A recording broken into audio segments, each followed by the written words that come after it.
बिस्मिल्लाहिर्रहमानिर्रहीम। हज़रत मरियम अलैहिस्सलाम के वालिद का नाम इमरान और वो हज़रत सलेमान अलैहिस्सलाम की औलादों में से थे।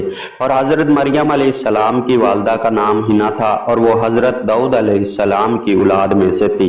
हज़रत इमरान बनी इसराइल में बड़े आबिद, ज़ाहिर और आलिम थे, इसलिए मस्जिद अक्सा की इमामत लोगों ने आपके सुपुर्द की हुई थी। एक दिन इसने एक दरख्त के ऊपर चिड़िया देखी जो चिड़िया अपने बच्चों से प्यार कर रही थी और इन्हें दाना खिला रही थी। हजरत हिना अलैहिस्सलाम की नजर इस चिड़िया पर पड़ी तो आपका दिल भर आया और आपने बारगाह इलाही में औलाद के लिए दुआ की। हजरत हिना ने कुछ यूं दुआ की कि अल्लाह पाक इन्हें औलाद दे और वो अपनी औलाद को बैतुल मुकद्दस की खिदमत के लिए नजर कर देंगी।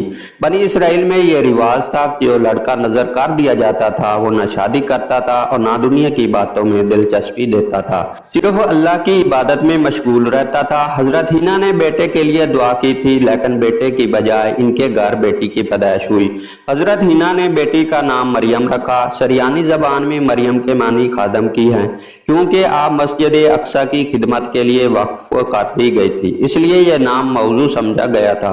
हजरत मरियम अलैहिस्सलाम की विलादत से कबल ही आपके वालिद वफात पा गए, इसलिए हजरत मरियम अलैहिस्सलाम की विलादत के बाद हजरत मरियम अलैहिस्सलाम को एक कपड़े में लपेट कर बैतुल मुकद्दस के उलमा के सामने पेश कर दिया ताकि इन्हें कफालत में ले लें। जब हजरत मरियम अलैहिस्सलाम बैतुल मुकद्दस लाई गई तो मुजहरों के दरमियान इख्तलाफ पैदा हो गए।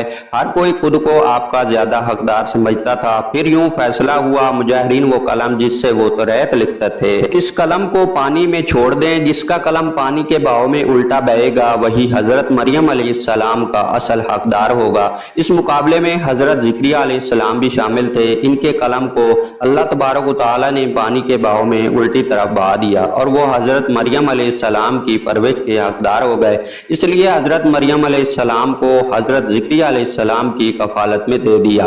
हजरत ज़िक्रिया अलैहिस्सलाम की बीवी हजरत मरियम अलैहिस्सलाम की खाला लगती थी, लिहाजा इनसे बढ़कर हजरत मरियम अलैहिस्सलाम की परवरिश और कोई नहीं कर सकता था। हजरत मरियम अलैहिस्सलाम दूसरे बच्चों के बाद निस्बत बहुत तेजी से बड़ी हुई। जब हजरत मरियम अलैहिस्सलाम हजरत ज़िक्रिया अलैहिस्सलाम और अपनी खाला के घर कुछ परवरिश पाकर बड़ी हुई तो बैतुल मुकद्दस में आपके लिए एक कमरा मखसूस कर दिया गया, जिस कमरे में हजरत ज़िक्रिया अलैहिस्सलाम के सिवा और कोई नहीं जा सकता था। हजरत मरियम अलैहिस्सलाम दिन रात अल्लाह की इबादत में मशगूल रहती थी। जब हजरत ज़िक्रिया अलैहिस्सलाम कमरे में तशरीफ लाते तो हैरान हो जाते थे, क्योंकि आपके पास बहुत सी फल मौजूद होते थे। क्यों गर्मियों के फल सर्दियों के मौसम में और सर्दियों के फल गर्मियों के मौसम में। हजरत ज़िक्रिया अलैहिस्सलाम पूछते कि ये फल तुम्हें कौन देकर जाता है, इतने सारे फल यहाँ कहाँ से आते हैं? तो हजरत मरियम अलैहिस्सलाम फरमाती, अल्लाह के पास से। अल्लाह तबारक व तआला ने हजरत मरियम अलैहिस्सलाम को पसंदीदा और मोमिनों बंदियों में शुमार किया था, जैसा कि सूरत आले इमरान में इरशाद हुआ। और जब फरिश्तों ने कहा, ऐ मरियम, बेशक अल्लाह ने चुन लिया है तुम्हें और खूब पाक कर दिया है और पसंद किया है तुम्हें सारे जहां की औरतों से। ऐ मरियम, खलवत से इबादत करती रहो अपने रब की, सजदा और रकू करने वालों के साथ। पाक बीबी इस मकसद के लिए चुनी गई थी, वो मकसद अभी बाकी था। आप तो दिन रात अल्लाह तबारक व तआला की इबादत रियाजत में मशगूल रहती थी, यहाँ तक कि बनी इसराइल लोगों में मशहूर हो गया था कि हजरत मरियम अलैहिस्सलाम बहुत ही पाक दामन हैं और इबादत गुजार हैं। लोग आपकी बहुत ही इज्जत करते और इतराम करते थे। फिर वो वक्त आया जब हजरत जब्राइल अलैहिस्सलाम हजरत मरियम अलैहिस्सलाम के पास तशरीफ लाए। हजरत मरियम अलैहिस्सलाम एक गैर मर्द को अपने हुजरे में देखकर परेशान हो गई। हजरत जब्राइल अलैहिस्सलाम इंसानी शक्ल में आपके पास तशरीफ लाए थे। हजरत मरियम अलैहिस्सलाम हजरत जब्राइल अलैहिस्सलाम को देखकर बोली, अगर तू कोई खुदा तर्स इंसान है तो मैं तुझसे खुदा रहमान की पनाह मांगती हूँ। हजरत जब्राइल अलैहिस्सलाम आपको तसल्ली देते हुए और पैगाम इलाही से आगाह करते हुए फरमाते हैं, मैं तो तेरे रब का फर्ज दादा हूँ और इसलिए भेजा गया हूँ कि तुझे एक पाकीज़ा लड़का दूँ। कुंवारी मरियम हैरान होकर कहती है कि मेरे यहाँ लड़का कैसे होगा? मुझे तो आज तक किसी मर्द ने छुआ तक नहीं और ना ही कोई मैं बदकार औरत हूँ और ना ही मेरी शादी हुई है। हजरत जब्राइल अलैहिस्सलाम ने फरमाया, बिल्कुल ऐसा ही है और ऐसा करना तेरे रब के लिए बहुत आसान है। और ہم ایسا اس لیے کریں گے کہ اس لڑکے کو لوگوں کے لیے ایک نشانی بنائیں اور اپنی طرف سے ایک رحمت، اور یہ کام ہو کر رہنا ہے۔ حضرت جبرائیل علیہ السلام نے حضرت مریم علیہ السلام کے گریبان میں پھونک مار دی، جس سے آپ کا عمل ٹھہر گیا۔ جب حضرت مریم علیہ السلام حاملہ ہوئی تو بنی اسرائیل میں یہ خبر عام ہو گئی کہ حضرت مریم علیہ السلام حاملہ ہو گئی ہے۔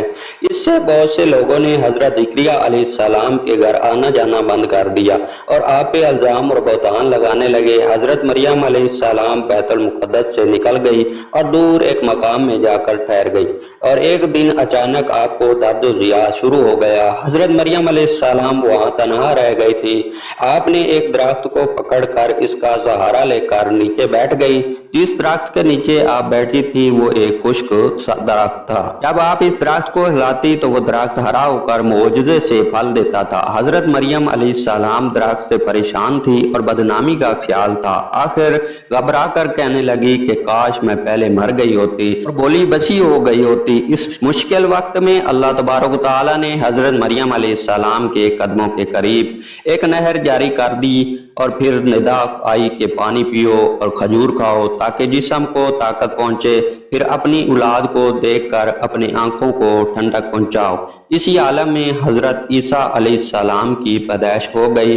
آپ اپنے بیٹے کو لے کر قوم کے پاس آئی۔ قوم کے لوگ آپ کے گود میں بچہ دیکھ کر غضبناک ہو گئے، الزام لگانا شروع کر دیا۔ ہر طرف سے لوگ آپ کو تانا دے رہے تھے۔ حالت زار تنگ ہو گئی۔ حضرت مریم علیہ السلام نے بچے کی طرف اشارہ کرتے ہوئے فرمایا کہ اس بچے سے بات کر لو، یہ تمہیں تمہارے سارے سوالوں کے جواب دے دے گا۔ لوگوں نے کہا یہ دودھ پیتا بچہ ہمیں ہمارے سوالوں کے جواب کیسے دے گا؟ اچانک حضرت عیسیٰ علیہ السلام نے بولنا شروع کر دیا۔